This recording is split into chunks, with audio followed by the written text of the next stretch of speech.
झारखंड विधानसभा के शीतकालीन सत्र के चौथे दिन 21 दिसंबर 2023 को भारतीय जनता पार्टी भाजपा के विधायकों ने विधानसभा के बाहर धरना दिया। धरने के पीछे मुख्य कारण सरकार की नियोजन नीति थी। भाजपा का आरोप है कि सरकार की नियोजन नीति में पारदर्शिता नहीं है और इससे आदिवासियों और पिछड़ों के हितों को नुकसान पहुंच रहा है। धरने में शामिल भाजपा विधायकों ने कहा कि सरकार को नियोजन नीति को स्पष्ट करना चाहिए और इसमें आदिवासियों और पिछड़ों के हितों को ध्यान में रखना चाहिए। उन्होंने कहा कि अगर सरकार नियोजन नीति को स्पष्ट नहीं करती है तो भाजपा सदन की कार्यवाही को बाधित करेगी। धरने के दौरान भाजपा विधायकों ने सरकार के खिलाफ नारेबाजी भी की। उन्होंने कहा कि सरकार आदिवासियों और पिछड़ों के साथ भेदभाव कर रही है। इससे पहले भी भाजपा विधायकों ने सरकार के खिलाफ धरना दिया था। उस समय भी भाजपा विधायकों का आरोप था कि सरकार की नियोजन नीति में पारदर्शिता नहीं है। हेमंत सरकार ने भाजपा के आरोपों का खंडन किया है। सरकार का कहना है कि नियोजन नीति में कोई भेदभाव नहीं है और इसमें सभी वर्गों के लोगों को शामिल किया गया है।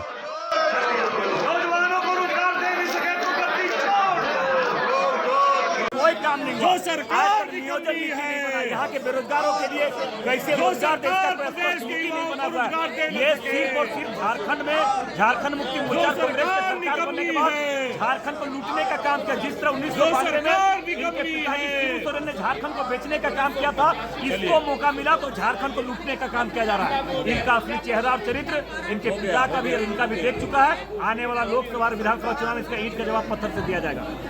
मोहरा बन जाए रविंद्रनाथ महतो जी विधानसभा अध्यक्ष, लेकिन झारखंड के नौजवानों की आवाज बुलंद करने से हमें हेमंत सोरेन का कुनबा रोक नहीं सकता, विधानसभा अध्यक्ष रोक नहीं सकते।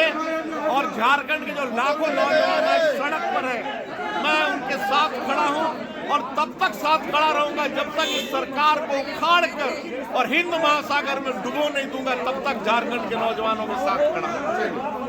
देखिए, ये सरकार हेमंत सोरेन की सरकार गूंगी बहरी सरकार है। ये जल्दी सुनती नहीं है, इसीलिए हम सदन से और सड़क पर दोनों जगह जनता की आवाज़ को हम उठाने का काम कर रहे हैं। धरने पर बैठ करके इस गूंगी बहरी सरकार को हम जगाने का काम कर रहे हैं। आज पूरे राज्य में बालू का मामला, पूरे राज्य में सो कहिए कि खनिज पदार्थ का मामला है, सो पूरे राज्य में सो ये का मामला है। आज जिस प्रकार से बालू, पानी और हवा फ्री में सो मिलना चाहिए, लेकिन बालू को इन्होंने एक दलाल बिचौलियों के हाथों में गिरवी रख दिया और राज्य के लोगों को ऐसा बालू उपलब्ध नहीं है। लेकिन राज्य के ये बाहर में बालू भेजा जा रहा है, बेचा जा रहा है और सरकार के लोग उसमें सम्मिलित हैं, मंत्री इसमें सम्मिलित हैं और मंत्री के साथ साथ मंत्री विधायक सारे लोग उसमें लगे हुए हैं अवैध खनन में, अवैध बालू को बेचने में। और आम आवाम को तराही मचा हुआ है। हम थानेदारों से जो गिरवी रख दिया है थानेदारों के हाथों में, उस थानेदारों से मुक्त करने के लिए मांग करना चाहते हैं कि बालू को थानेदारों से मुक्त करेगी सरकार, क्योंकि हवा, पानी और बालू तीनों प्रकृति का मुफ्त उपहार है। प्रकृति ने मुफ्त उपहार दिया है, इसलिए इन तीनों को बालू, पानी और हवा तीनों को थानेदारों से मुक्त करे हेमंत सरकार। इसको कहने के लिए हम आज इसको ध्यान रखकर बैठे हुए हैं। साथ साथ जिन बेरोजगारों के सवाल पर हमारे 3 विधायकों को निलंबित किया गया, आज मार्शल आउट कराया गया, उन तमाम विधायकों को ये सरकार पूरा सम्मान के साथ सदन में बुलाए और जिन्होंने इतना ही जुर्म किया था कि जो युवाओं का सवाल था, जो बेरोजगारों का सवाल था, उस पर चर्चा कराने के लिए सदन प्रस्ताव लाया था और प्रस्ताव ला करके चर्चा करना चाहते थे और इनको नागवार गुजरा, क्योंकि ये जिन बेरोजगारों ने इनको गद्दी पर बैठाया था, उन बेरोजगारों ने इन्हें गद्दी से हटाने का भी काम करेंगे, क्योंकि इन्होंने ठगने का काम किया है। लाखों लोगों का, करोड़ों लोगों का ठगने का काम किया है। जब तक ये नहीं करेंगे तब तक इन्हें जो रोजगार युवक इनको गद्दी से हाथ पकड़ कर उठाने का काम करेंगे। कानून बनता है, अब कानून का उल्लंघन कीजिए, बेल में जाइएगा फुचुक तो क्या होगा, निकलिएगा नहीं। कानून का पालन करना है। आपका विधायक विरोधी दल का नेता आपने बनाया, उसके अनुसार कहीं चलते हैं। उनको नहीं मानता है लोग बीजेपी। बाबूलाल जी को तो बोलने नहीं दिए। बाबूलाल जी, ये बात सुन जाए, बाबूलाल मरांडी जी झारखंड विकास मोर्चा का है, वो बीजेपी नहीं है, वो झारखंड विकास। प्लांट तो आपको रोजमर्रा की चीज़ नहीं है, वो विशेष परिस्थिति है। रोजमर्रा में जो ऑक्सीजन की ज़रूरत है वो अस्पतालों में पर्याप्त है, इसलिए ऐसा नहीं है। लेकिन फिर भी उसको फिर से हम लोग उसको फिर से चाक चौबंद करने पर विचार करें। सर, बीजेपी के विधायक यहाँ पर प्रदर्शन में है, लगातार ये सदन में हंगामा करते हैं, आज भी वही तेवर है इनका, क्या मैसेज देंगे उनको?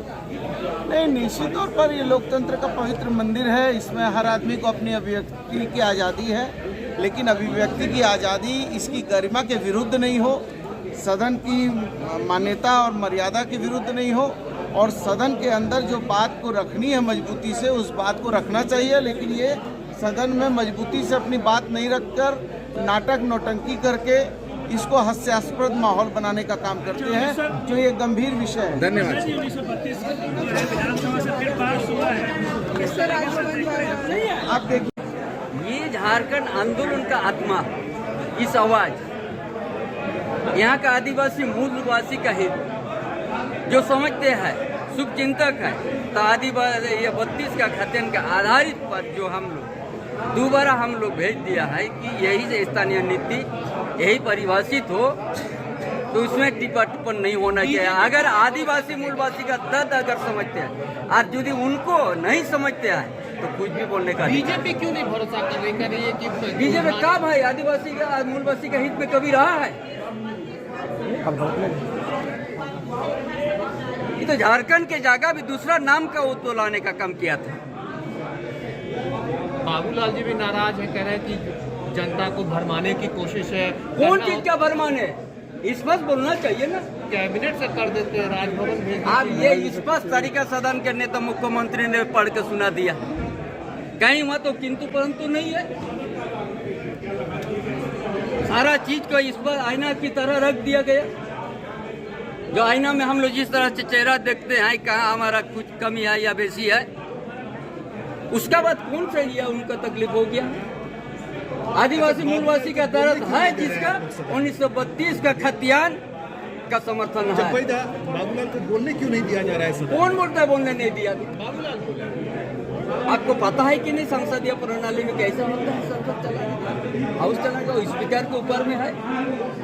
सदन के नेता बाद में उनका बाद प्रतिपक्ष के नेता को बोलने दिया गया। कौन बोलता है बोलने नहीं दिया जा रहा? सबका यहाँ तो सूचना लिया जा रहा है।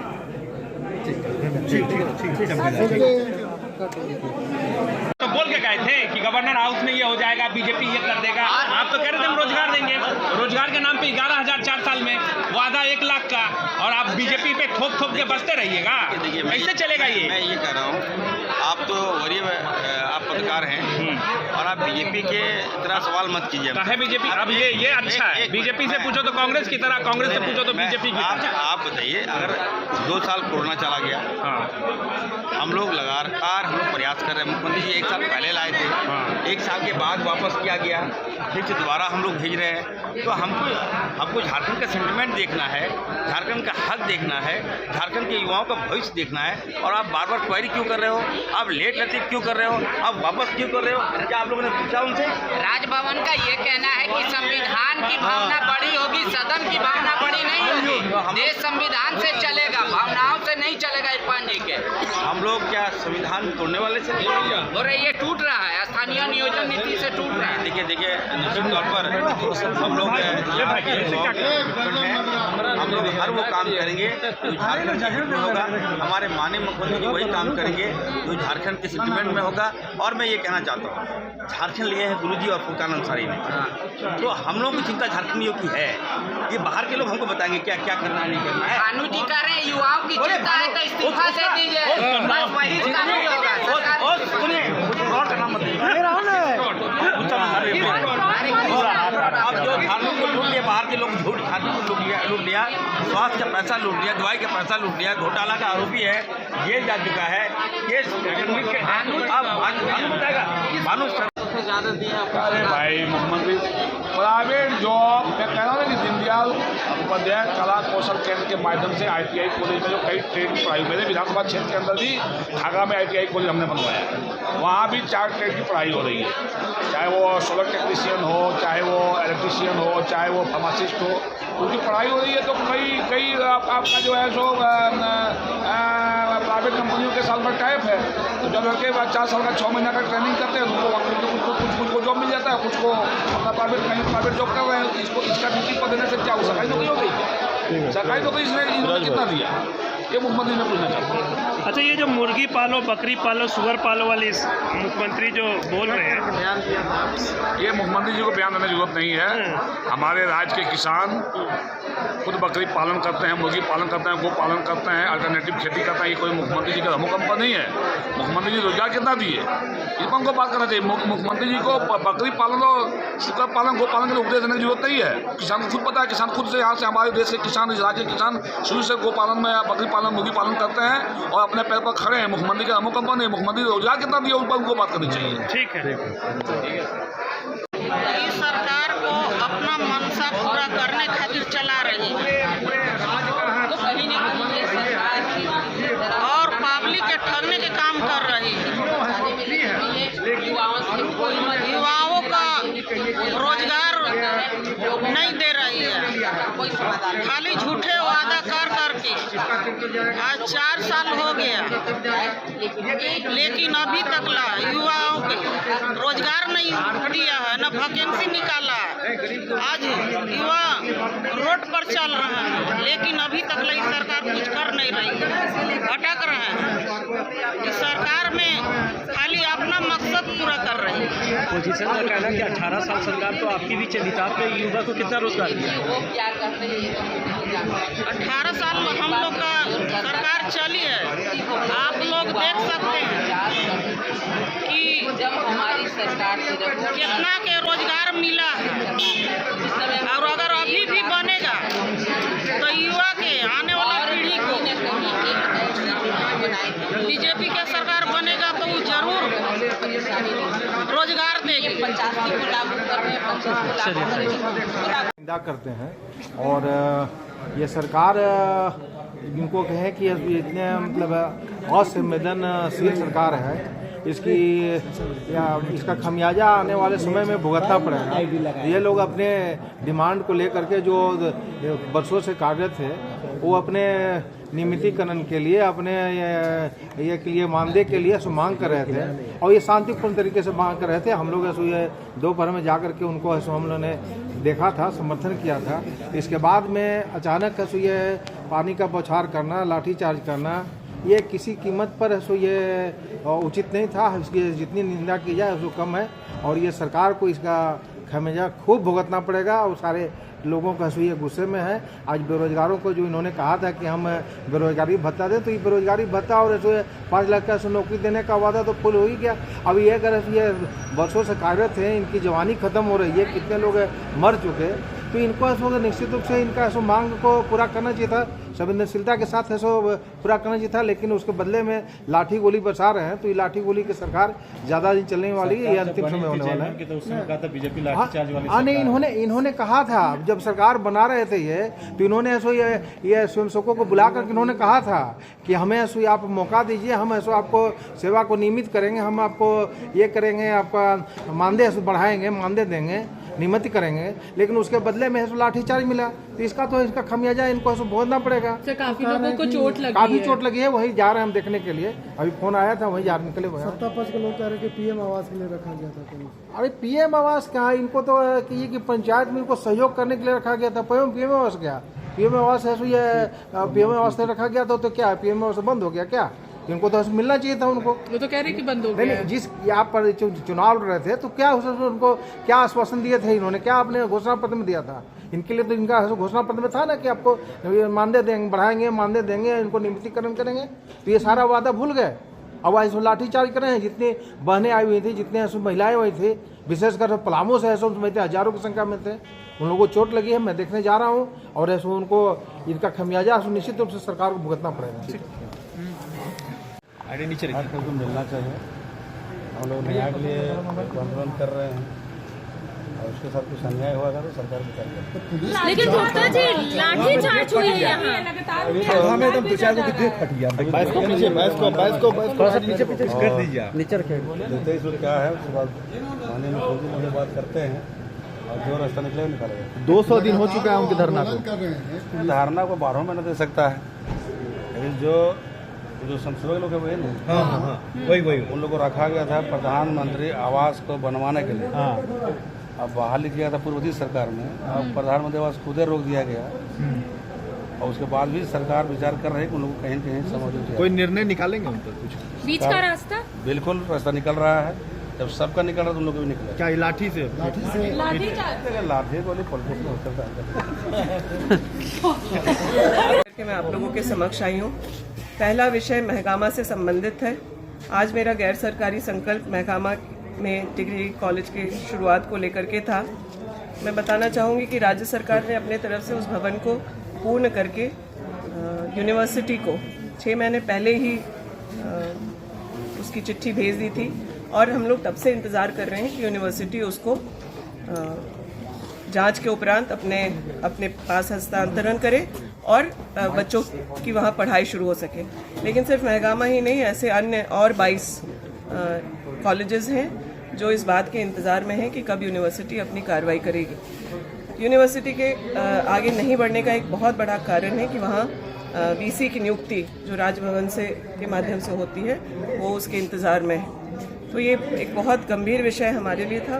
कॉलेज बनकर के साल भर से तैयार है और मैंने इस बात का संज्ञान न सिर्फ अपने सरकार को बल्कि राजभवन को भी इसके बारे में सूचित किया है। लेकिन आज सरकार का जवाब आया है कि उन लोगों ने फिर से यूनिवर्सिटी को लिखने का काम किया है और राजभवन से भी ये फॉलोअप किया जा रहा है। मुझे पूरा भरोसा है, मुझे पॉजिटिव जवाब मिला है और महगामा में भी डिग्री कॉलेज में बच्चों की पढ़ाई आने वाले सत्र से शुरू हो पाएगी। ये मेरा पहला मुद्दा था जो हमारे क्षेत्र से जुड़ा हुआ था। दूसरे विषय के बारे में जो मैं बताना चाहती हूँ आप लोग को कि गोड्डा में आज एक बहुत ही ऐतिहासिक शुरुआत हुई है। झारखंड सरकार खेल को प्रोत्साहन किस हद तक दे रही है आप सब लोगों के सामने है। हॉकी का नेशनल्स के गवाह आप सब लोग रांची में बने, लेकिन गोड्डा जैसे छोटे शहर में भी नेटबॉल के 2 नेशनल टूर्नामेंट की शुरुआत आज गोड्डा में हुई, गोड्डा के गांधी मैदान में। सब जूनियर नेशनल्स और फास्ट 5 टूर्नामेंट जो है 21 से 27 तक वहाँ चलेगा। आज उसकी विधिवत उद्घाटन जिला प्रशासन के द्वारा और फेडरेशन के लोगों के द्वारा कर दिया गया है। इस टूर्नामेंट में 672 पार्टिसिपेंट्स 28 राज्यों से आ रहे हैं और उसमें हम लोगों के झारखंड के बच्चे भी सम्मिलित हो रहे हैं। और 27 को इसका क्लोजिंग सेरेमनी होगा। उसमें माननीय मंत्री श्री हफीजुल अंसारी जी ने अपने आने का कंसेंट दिया है। कार्यक्रम के बीच में अन्य माननीय सभी लोग भी कार्यक्रम में पहुंचेंगे।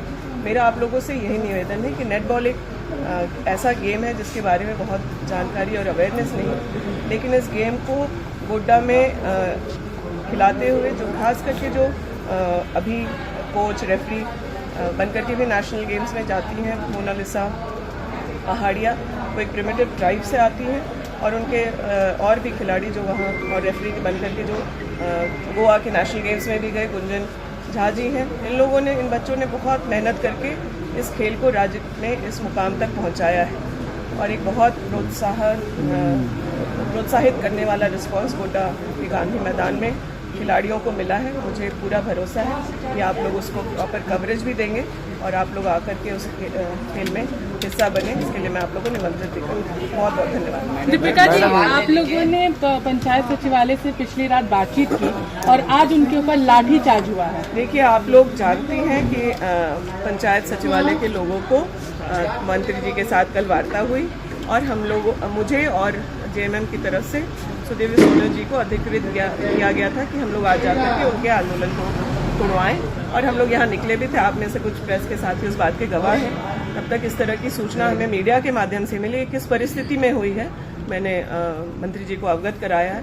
ये क्यों इस तरह से हुआ मैं मानती हूँ कि दुर्भाग्यपूर्ण है, लेकिन किस परिस्थिति में हुआ इस पर अभी जाँच हो रही है, तब मैं कुछ और कह पाऊँ। मैडम, जेएसएससी पे आपत्ति था उनके बच्चों का, उन्होंने आपत्ति मनाया, बिना कंसर्न किए आज रिजल्ट प्रकाशित कर दिया और आज ही डॉक्यूमेंट वेरिफिकेशन के लिए बोला। तो क्या सरकार 29 तारीख को जो नियुक्ति पत्र देने वाली है उसकी वजह से ये आप सब कुछ देख रहे हैं या आपको लगता है कि देखिए, राज्य में कुछ लोग क्या हुआ, आश्वासन मिला कुछ? सबको बहुत बहुत धन्यवाद। पीछे कीजिए। आज मैंने राज्य के शेड्यूल एरिया क्षेत्र को बचाने के लिए वहाँ के आदिवासी मूलवासियों को बचाने के लिए मैंने एक गैर सरकारी संकल्प लाया था और उसमें पूरा सबूत के साथ साक्ष्य के साथ एक एक चीज का साक्ष्य है मेरे पास। साक्ष्य को बताते हुए हमने कहा कि वहाँ अवैध तरीके से पाकुड़ में जो PDCL कंपनी है, WPDSL कंपनी है, वो अवैध रूप से वहाँ खनन का काम चल रहा है और जबकि जमीन का अधिग्रहण हुआ ही नहीं, जमीन का अधिग्रहण नहीं हुआ है, उसका भी मेरे पास साक्ष्य है और वो भी भू अर्जन पदाधिकारी पाकुड़ के द्वारा दिया गया है और धड़ल्ले से वहां खनन का काम चल रहा है और फर्जी चालान, फर्जी डीड साक्ष्य के साथ मैं बोल रहा था, लेकिन सरकार का जवाब संतोषजनक नहीं था और इसीलिए हमने हमारे जो कस्टोडियन है अध्यक्ष जी को हमने कहा कि एक विधानसभा कमेटी का आप गठन करिए और उसके तहत इसका जांच होनी चाहिए। मंत्री ने जवाब दिया कि ठीक है, अगर माननीय विधायक ये जांच चाहते हैं तो हम लोग अपने से हम लोग जांच कराते हैं। मैंने कहा नहीं, हमको डाउट है क्योंकि यहाँ करोड़ों करोड़ों का फर्जीवाड़ा हुआ है, अवैध चालान, वो भी सच है। तो हम बार बार स्पीकर साहब को हमने कहा कि भाई आपसे रिक्वेस्ट करता हूं, दो बार जांच क्यों होगा, एक ही बार में विधानसभा कमेटी आप बना दें और विधानसभा कमेटी जांच करेगी, पानी का पानी, दूध का दूध, सब सारा चीज हो जाएगा। लेकिन मंत्री जी ने और माननीय हमारे स्पीकर साहब ने विधानसभा कमेटी बनाने के पक्ष में नहीं रहा। हमने कहा पहले भी पी पैसा एक्ट के बारे में हमने गैर सरकारी संकल्प लाया था और यही स्पीकर के आश्वासन पर हमने वापस भी लिया था, लेकिन अभी तक वो टाई फीस हो गया। और यही सदन में मैं बिहार से लेकर के यहाँ तक मेंबर रहा हूँ, यही सदन में कई कैसे सवाल आए थे जिसमें विधानसभा कमेटी बनाया गया था, जांच कमेटी। तो आखिर क्या वजह था, क्या वजह है कि आज हमने जो आज ये लाया था संकल्प, पता नहीं क्यों तैयार नहीं हो रहे। मैंने कहा कि मैं बैठूंगा नहीं और मैं वापस नहीं लूंगा। और अंततः ये हमको लगता है आज तक इतिहास में शायद ऐसा दिन नहीं आया कि एक सत्ता में रह करके भी हम अडिग रहे और हमारे स्पीकर साहब ने वोटिंग करा दिया। वोटिंग में हमारी हार हुई, कोई बात नहीं है, लेकिन मैं सच्चाई में अडिग हूँ और आने वाला समय में फिर हम क्या करेंगे वो बात आप लोगों को पता चलेगा। दादा, लेकिन सरकार के जांच पे आपको भरोसा क्यों नहीं है भाई? हम तो धोखा खा चुके हैं ना। पी पैसा एक्ट का क्या हुआ, वो शेड्यूल एरिया का, यही स्पीकर ने आश्वासन दिया और विभाग के मंत्री भी आश्वासन दिए थे। ईडी तो जांच कर रही है। छोड़िए ना, ईडी अपना काम कर रही हो, अपना काम कर रही। ईडी पे भी भरोसा नहीं है आपको? ओहो, हमको विधानसभा कमेटी से जांच हो जाता है, इसके बाद फिर बाद में आगे देखा जाता है। तो दादा, वो अभी पंचायत भू अर्जन किए बिना रैयत की रैयती जमीन से वर्ष 2018 से अब तक लगभग 7 करोड़ 50 लाख रुपया कोयला, 7 करोड़ 50 लाख टन कोयला निकाल करके BGR नामक कंपनी से फर्जी चालान से तस्करी एवं कालाबाजारी हुआ है और उसका फोटो भी है मेरे पास, ये चालान भी है, ये फर्जी चालान है। कई कैसे ऐसे फर्जी चालान है और कई कैसे ऐसे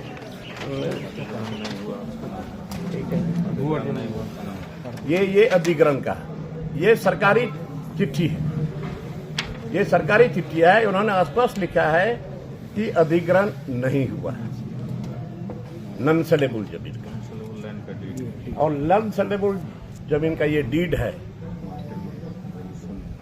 और इसे मार्केट वैल्यू नहीं है, मार्केट वैल्यू शून्य है। तो बहुत सारी ऐसी बातें हैं। ये हमको पूरा विश्वास था, यकीन था, अगर विधानसभा कमेटी जांच करती तो दूध का दूध और पानी का पानी साफ आ जाता है। इसीलिए मैं अपने स्टैंड में कायम हूँ और वोटिंग करा दिया, कोई बात नहीं है। Thank you. बस बस बस बस बस आगे नहीं जाओ, बस आगे नहीं जाओ। हाँ बताओ। सर, आज शीतकालीन सत्र का समापन हो गया। आपका भाषण भी ऐतिहासिक रहा। ये ऐतिहासिक निर्णय जो है एक बार फिर से सदन के पटल पर रखा गया है, राजभवन में जाकर। लेकिन ये शीतकालीन सत्र के समापन पर क्या कहेंगे? आप सबको क्रिसमस की बधाई और चुप रहो ना यार। मकर संक्रांति की भी ढेर सारी शुभकामनाएं।